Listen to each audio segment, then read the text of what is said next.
Bismillahirrahmanirrahim. Assalamualaikum warahmatullahi wabarakatuh. Doa adalah sebab terkuat dalam menolak perkara-perkara yang tidak disukai seperti musibah dan bencana. Dan doa juga merupakan sebab terkuat dalam usaha meraih cita-cita. Namun, pengaruh yang dihasilkan dari kekuatan doa setiap hamba berbeda-beda. Berikut ini adalah beberapa perkara yang sepatutnya diilmui oleh setiap mukmin dalam berdoa kepada Allah, agar doa yang dipanjatkannya memberikan pengaruh yang luar biasa ampuhnya, baik di kehidupan dunia maupun di akhirat. Yang pertama, yakin akan terkabulnya doa. Rasulullah Shallallahu Alaihi Wasallam bersabda, "Berdoalah kepada Allah, disertai keyakinan kalian akan diijabah, dan ketahuilah oleh kalian bahwa Allah tidak menerima doa dari hati yang lupa lagi lalai." Doa yang dipanjatkan seorang hamba tidak akan memberikan pengaruh apa-apa baginya selama hatinya hampa dari mengingat Allah. Lalai dari Allah justru akan membatalkan dan melemahkan kekuatan doanya. Yang kedua, menjaga kehalalan. Darah dan daging yang tumbuh dari makanan yang haram bisa menjadi penghalang utama terkabulnya doa seorang hamba. Sekalipun hamba tersebut telah mewujudkan faktor-faktor terbesar terkabulnya doa. Disebutkan dalam hadis yang sahih bahwasanya Rasulullah Shallallahu Alaihi Wasallam berkisah tentang seorang laki-laki yang melakukan perjalanan jauh. Rambutnya kusut dan berdebu. Dia mengangkat tangannya tinggi ke langit seraya berseru, "Ya Rob, ya Rob," menandakan hajatnya yang sangat mendesak. Namun ternyata makanan yang dikonsumsinya haram, pakaiannya bersumber dari yang haram, dan tumbuh dari bekal yang haram. Maka bagaimana mungkin doanya akan dikabulkan? Hadis Sahih Muslim nomor 1015. Para ulama menjelaskan bahwa laki-laki yang dikisahkan Rasulullah Shallallahu Alaihi Wasallam dalam hadis tersebut telah mengumpulkan beberapa faktor terbesar yang bisa menyebabkan terkabulnya sebuah doa. Di antaranya adalah kondisi musafir, ditambah lagi kebutuhan genting yang mendesak, serta sifat ketundukan dan kehinaan dalam meminta kepada Allah. Namun, semua itu ternyata tidak berarti apa-apa di hadapan Allah, karena sang hamba bergelut dengan keharaman dan jauh dari yang halal. Berikutnya, sikap memelas kepada Allah. Hendaknya seorang hamba menampakkan rasa butuhnya yang mendesak kepada Allah tatkala berdoa. Hendaknya ia memperlihatkan keputusasaannya dari segenap kekuatan dan penolong kecuali dari Allah semata. Di dalam kitab Az-Zuhd hadis nomor 7 karya Imam Ahmad disebutkan bahwasanya seorang ulama salaf mengatakan, "Aku tidak menemukan gambaran yang lebih pantas bagi seorang mukmin ketika berdoa daripada gambaran rasa takut dan harap seorang laki-laki di atas sepotong kayu di tengah lautan. Lalu dia menyeru, 'Ya Rob, ya Rob,' agar sudi kiranya Allah menyelamatkannya."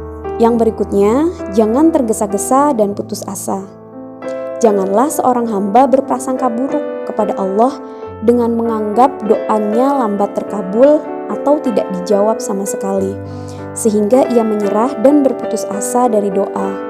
Layaknya seorang petani yang menggarap lahan dan menanam. Ia merawat dan menyiraminya, namun ia menganggap tanamannya sangat lambat menghasilkan buah, sehingga ia meninggalkan tanaman tersebut sampai layu dan akhirnya mati. Dia pun dipastikan tidak memperoleh apa-apa. Rasulullah Shallallahu Alaihi Wasallam bersabda dalam hadis yang sahih, diriwayatkan dari Abu Hurairah radhiyallahu anhu, akan dikabulkan doa seseorang di antara kalian selama ia tidak tergesa-gesa dengan mengatakan, "Aku telah berdoa tapi tidak atau belum juga dikabulkan." Sedangkan di dalam Sahih Muslim disebutkan bahwa Rasulullah Shallallahu Alaihi Wasallam bersabda yang artinya senantiasa akan dikabulkan doa seorang hamba selama ia tidak berdoa dengan doa yang mengandung dosa atau pemutusan silaturahim, dan juga selama ia tidak tergesa-gesa. Ditanyakan kepada beliau, "Wahai Rasulullah, apa yang dimaksud dengan tergesa-gesa?" Beliau menjawab, "Jika seseorang berkata, 'Aku telah berdoa dan berdoa, namun aku belum lihat doaku dikabulkan,' maka ia pun berputus asa lantas meninggalkan doa." Selanjutnya, mencari waktu yang ijabah.